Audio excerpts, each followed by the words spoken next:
Welcome, everyone, to our CompetencyWorks and Coffee interactive webinar.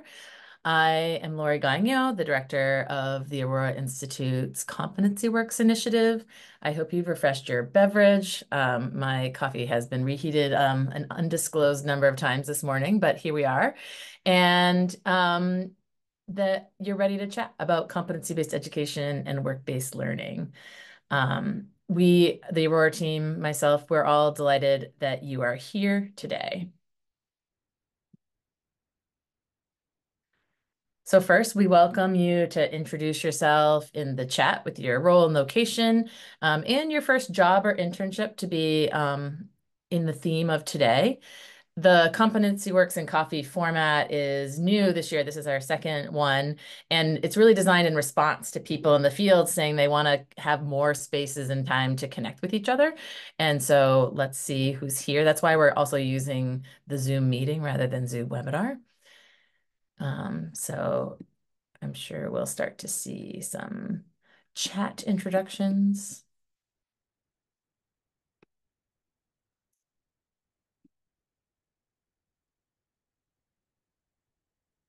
My first job was, I guess, technically babysitting, and then other than that, waiting tables after high school graduation.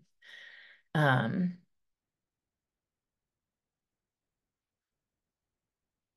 I don't think I had an internship until I was 30 in grad school, but times I think have changed quite a bit in a good way.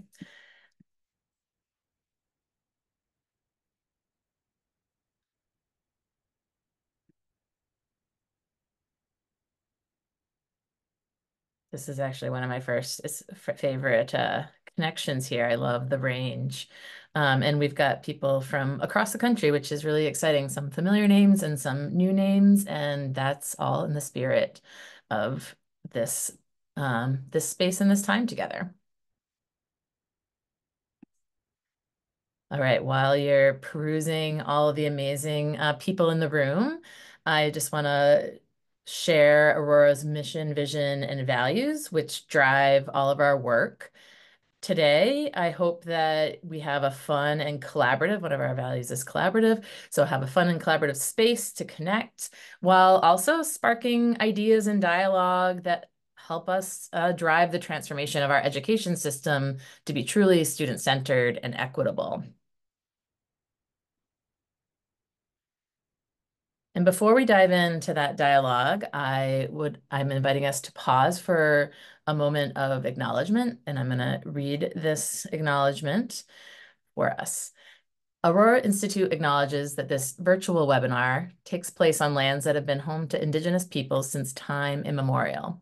By focusing on the whole child, real-world application, and learning in context, competency-based education uses similar principles to traditional Indigenous education.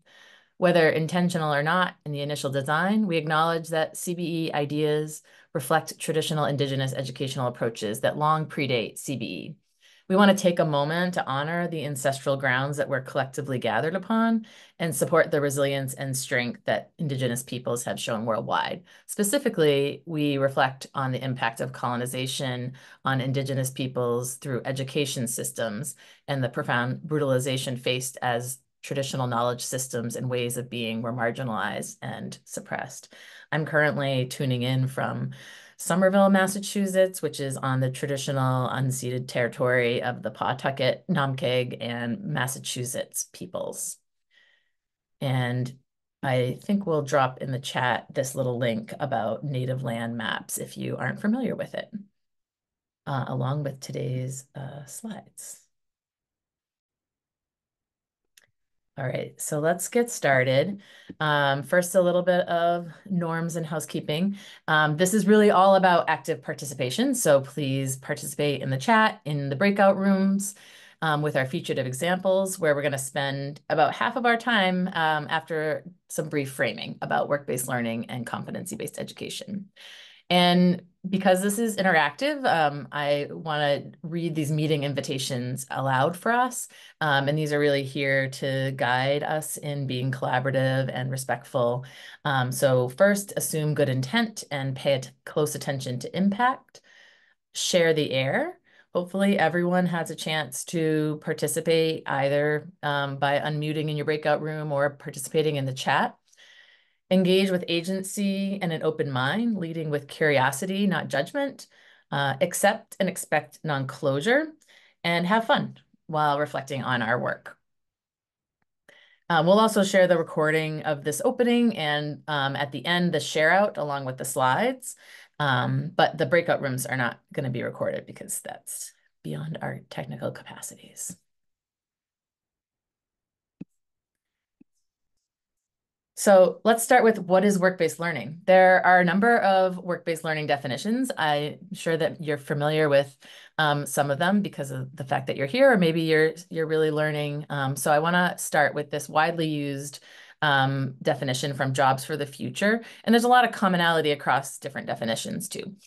So first, preparation for work-based learning is an essential support for high quality and accessible work-based learning experiences. And here that's in this blue career exploration space that can happen within, what we would kind of think of as a traditional school or learning environment. Then work-based learning itself consists of a variety of activities along a continuum, starting with, easier, maybe more accessible, like shorter length career exposure activities like job shadowing, and then progressing to deeper engagements like internships and apprenticeships. And different students might follow different paths through here. So it's not a linear progression, but a set of experiences.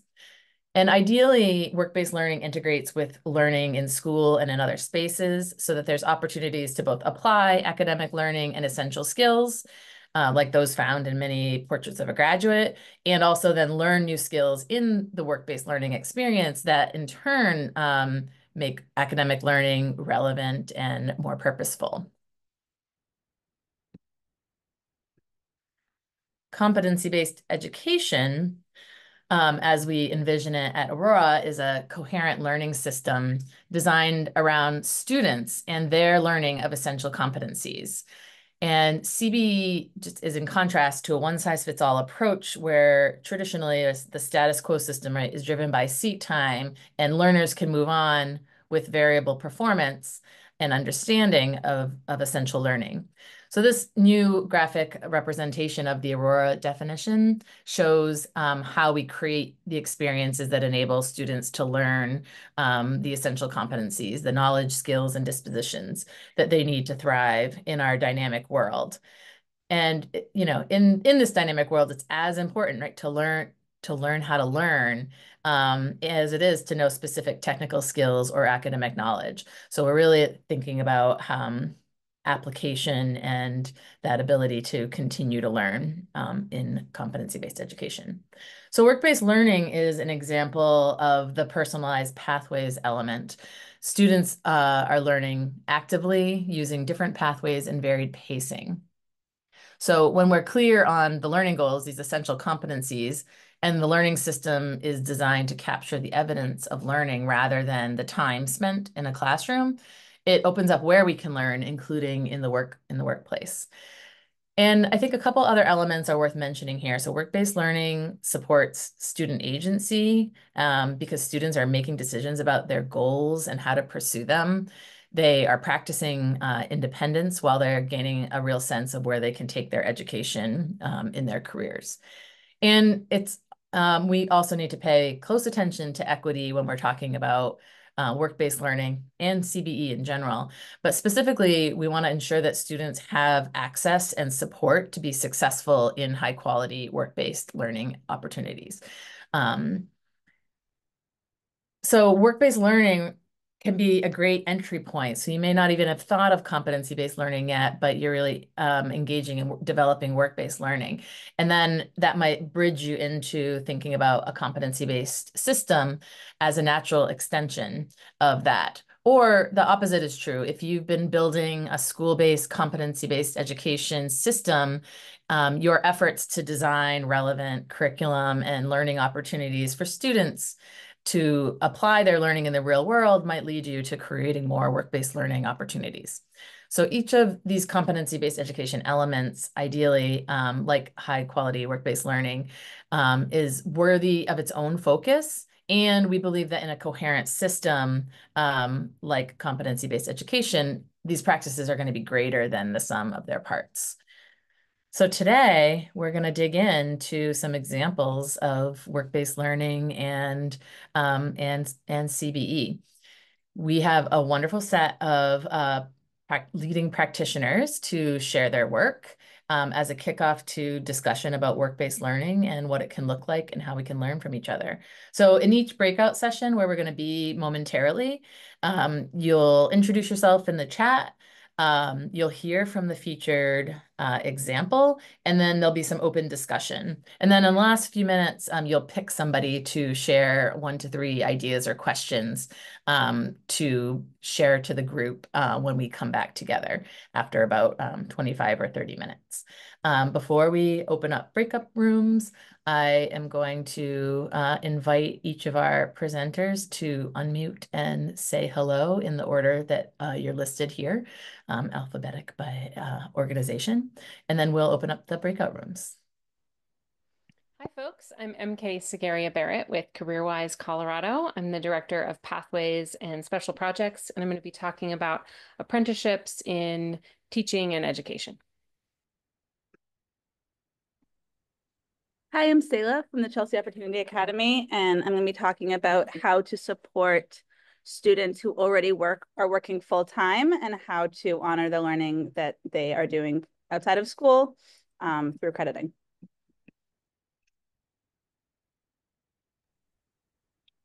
Good morning. My name is Atieno Uma. I'm here with Gema. I know it says Gema on mine as well. We are with Future Focused Education, and we are work-based learning coordinators, and we'll be talking about the power of partnerships and work-based learning in our communities. Hi, my name is Lexi Ortiz. I am with Big Picture Learning and ImBlaze. I am the Digital Partnerships Manager. I will be talking about the BPL way and how we center students in learning and how we use the digital tool ImBlaze to power those programs. And I'll be joined with John. John, you can go ahead and introduce yourself.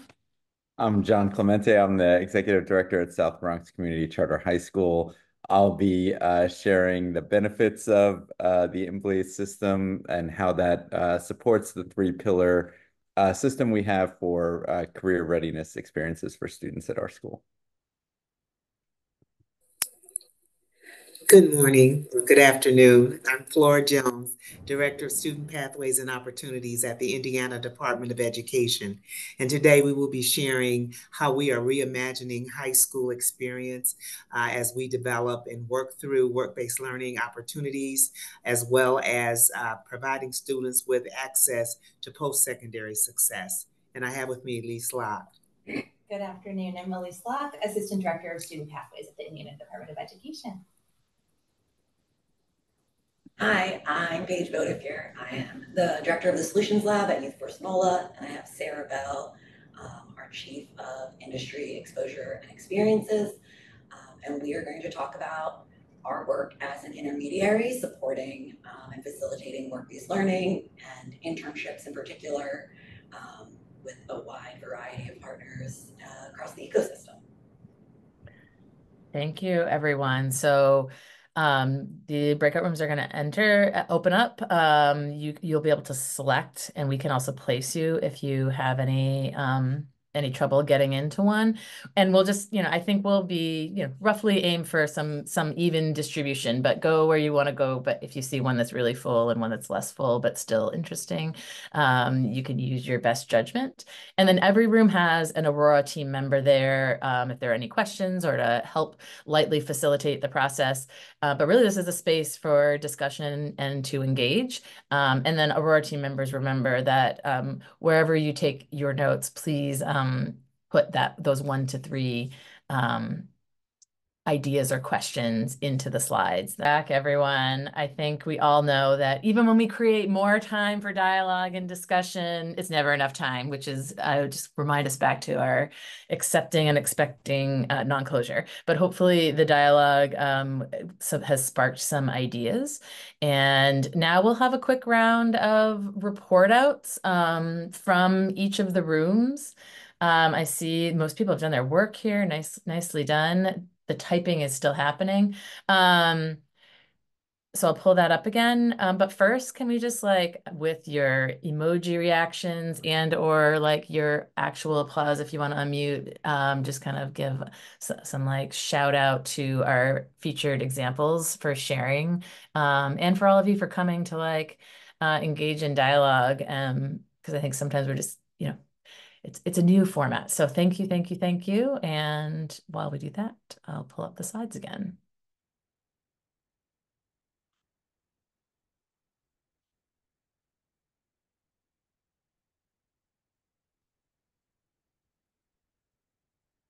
All right, we're just going to go right in order because we're not fancy. And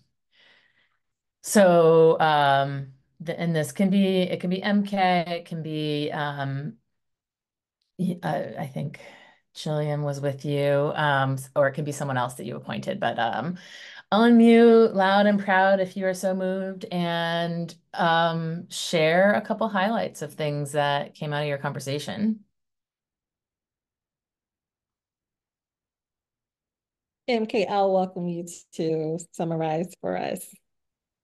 I'm happy to summarize. Sure. So we really worked on a policy angle to help create apprenticeship in a more widespread approach with education. Additionally, we're really seeing the education apprenticeship and the multiple entry points available for high school students, career paraprofessionals, community members, et cetera, as a way to really diversify the workforce. And I did share a link to the Colorado Department of Education guidelines that we are following as we implement this work. Excellent. Anyone else want to chime in? You can also chime in the chat. And I just invite people to kind of appreciate the opportunity to learn across contexts, because I think that there's a lot of rich resources that you can probably find on your own, but it's kind of nice to have someone point them out to you.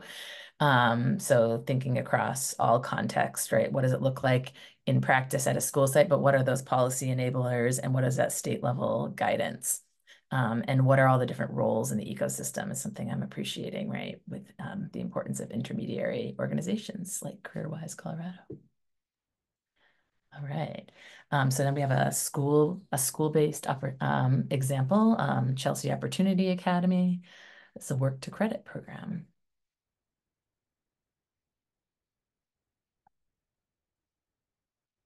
Hi, Ginger. I said I would report out for us, so here I am. Yay. A few things that came up for us, the idea of giving credit for an external experience that is already happening was kind of a new idea for some folks. And in this kind of environment, it's super important to have relationships with students so that you can understand where they're going, what they want, and make it count. Also, they like the idea of meeting students where they already are. They were talking about that some students who never speak in class, but then if you're asked about how do you drive a forklift, I think was the example, then all of a sudden they're very articulate and excited to talk. And so helping them show their competencies by using things they already know and already are working on. And then I would just add that they're still sort of figuring out some of the questions about what's the right way to transcript this or to communicate the competencies that students have achieved outside.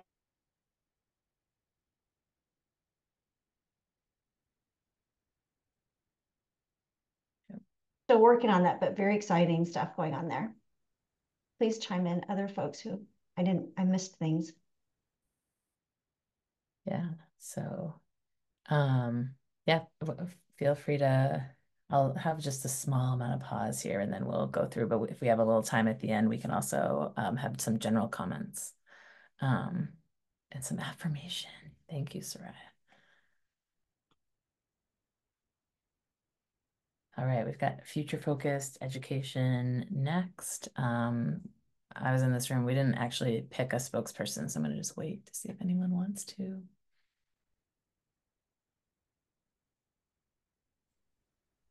Okay. To summarize our presentation, we spoke about, I just realized I don't have my camera on, so let me fix that really quickly. All right, here we go. So we were able to summarize 3 big ideas that came up, right? The first one is, what are some of the skills that we are seeing our young people being able to build when they go through our program? Also, what does it look like for us to partner with some of our biggest partners, like University of New Mexico Hospital, some of the different industries that we also have across Albuquerque and across the state?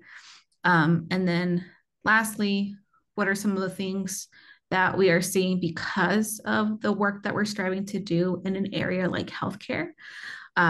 So to begin with the first one, some of the skills that our young people are gaining from being able to be a part of our X3 Next program is some of those big skills, like the interpersonal skills, from communication to being able to receive feedback, to being able to work as a team, asking for help, being on time, and communicating when they are struggling with something, in addition to some industry specific skills.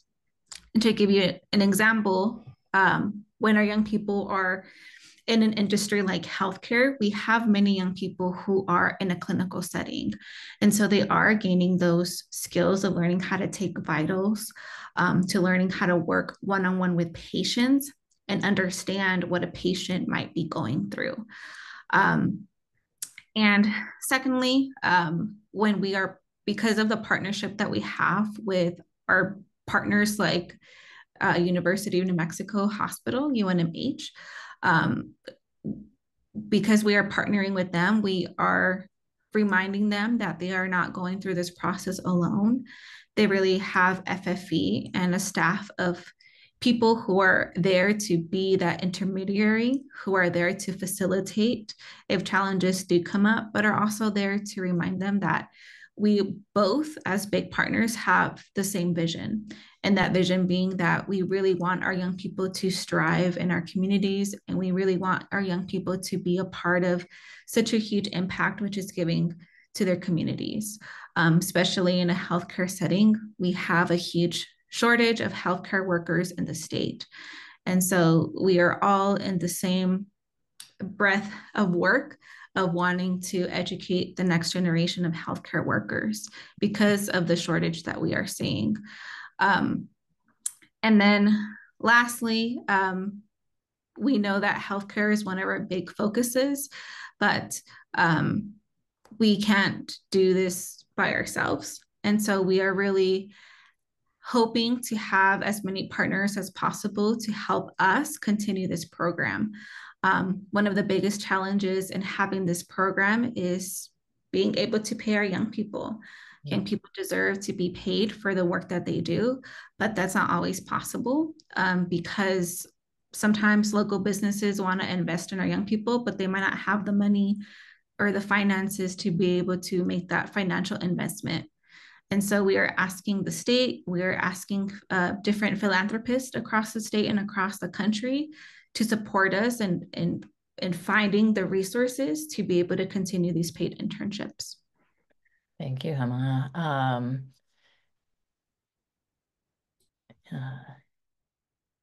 going to keep us going, keeping an eye on the clock. Yeah, do we have anyone from the ImBlaze Big Picture Learning South Bronx crew to share? Yes, I said I could summarize, but John and Lexi, please jump in if there's anything I missed. So John gave a really cool summary of how his school in the South Bronx uses work-based opportunities and internship opportunities as part and parcel of their competency-based education model. So they have a map of 66 different competencies that students develop through their years in his high school. And all of the internship opportunities are also mapped to those competencies. And so students not only can select their internship based on what they're interested in learning about or trying out outside of school, but also they can see what skills they will develop through doing that internship. So we talked a little bit about who assesses that learning, and it turns out there's some student self-assessment. The the advisors at the schools are helping the students to reflect on the learning, and they are working on, dreaming about a day where work supervisors are also part of helping students to assess their learning and more familiar with the competencies. And then we lastly talked about some of the tech tools that help to facilitate this process. ImBlaze itself, of course, as Lexi talked about, but also the LMS system that the school uses, the potential for AI to help to supplement some of the tools that already exist and things like that. Anything I missed, Lexi or John, or misrepresented? Very well articulated, Kelly. Great. It's a very cool school. Thank you. Anyone from the Indiana Department of Education room? Hi, I'm Nikki Builder. I'm going to be summarizing our conversation. So we had the presenters, Miss Flores Jones and Elise Locke, who are working with student pathway opportunities through the Department of Ed. And we were talking about, how change can be supported in the Department of Education. So Indiana is in the process of updating their current high school diploma. And so something that I know they say is, if high school looks differently for students, then it could be better to connect them for what's next. So they're really trying to be mindful to give students, targeted opportunities that are going to prepare them for their future.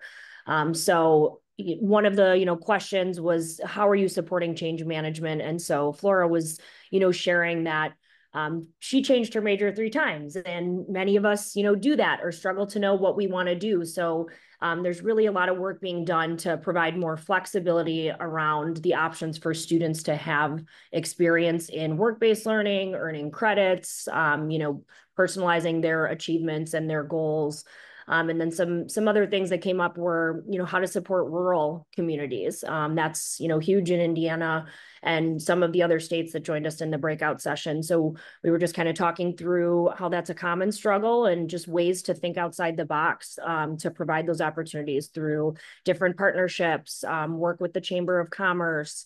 Flora was sharing about a community that built a simulated, I believe it was Ford, workstation where the students actually feel like they're having an internship working with Ford Automotive. So just trying to, really think outside the box in that area. And we were also, talking about how to just bring in families and communities as well into that experience, leaning on each other, supporting in those local partnerships, and, working statewide to help those opportunities and share those in a common place through that united effort.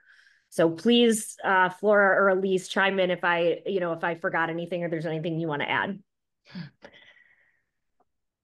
That was a great summary, and I love these questions. And awesome. I think yeah, like just starting to just like notice the through lines, right? So we want to appreciate here with this, like at the department level, the state level, of really thinking about how to align. So thinking about if we rethink high school, right? So what are all the policy implications that start to enable that?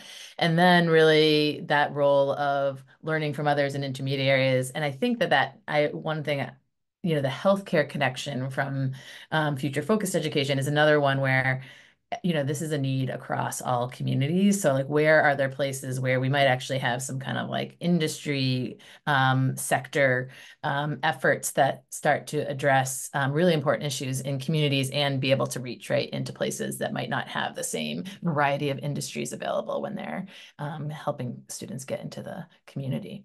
And our YouthForce NOLA team, it's okay that you don't have bullets, but maybe you can have someone share a highlight. Yeah. Go ahead. No, go ahead. Yes, please. No, I had just thought that I might do a little bit of a summary. YouthForce NOLA is an intermediary organization, and I was very interested to to kind of hear about how they're doing things there. And to a great degree, they are acting as a translator And I thought that that was a fabulous thing that they brought up, because the needs and the vocabulary and everything else of industry are not the same as the needs and vocabulary of education. And so they are working very hard to be able to streamline and kind of take away the pain points on both sides of the equation.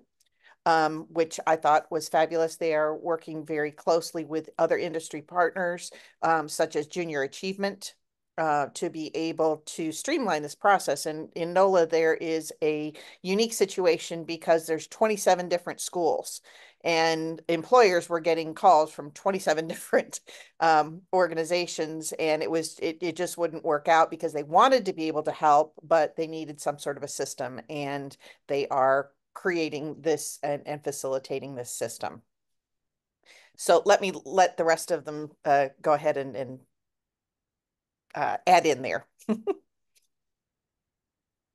And we do have the slides here. So I just needed a little, I started sharing before they had fully loaded into it. And we are now coming to the end of our time. So, I hope that you take away lots of ideas and resources to explore, maybe some actual people connections that you want to follow up on, and let us know if we can be a help in that. We do have federal policy recommendations around work-based learning, and it's kind of part of our state policy recommendations. So we are also trying to work throughout the ecosystem and help people be inspired and learn from each other, and kind of develop the political will to really go after what we know is right, what we hear youth telling us that they want from their learning. So we can maybe drop that in the chat, or you can find that on our website. And then I just want to, where you're going to get a survey. It might get dropped in the chat. It will pop up when this ends. So please do give us feedback, because we want to learn and grow. And especially, this is only the second CompetencyWorks and Coffee, but we're hoping that maybe it's a regular thing and worth getting together to chat and not have it only be delivery of information. And if you want to shout anybody by buying them a coffee or a tea in the chat with a shout out, please do, or say something that you're taking away. And I mentioned as well that many of our featured examples or their colleagues are presenting at our upcoming symposium. So maybe you're already planning on coming. Maybe, it's only a month away, but if it wasn't on your radar and you are able to come, please do. And also there's next year as well. And a lot of the examples are featured in blog posts on the CompetencyWorks blog. And we also accept guest posts as well. So if people are interested in writing or helping students write about their experience, and for students, we have a thank you honorarium stipend. Please reach out, because we love to feature a wide array of voices with different perspectives and lived experiences in the ecosystem. And you can find us online. You found us, so that's good. But you can always find us. And just thank you for huddling up today and participating. And with that, I wish you a great rest of your day, whether you're still in the morning or it's time to get lunch.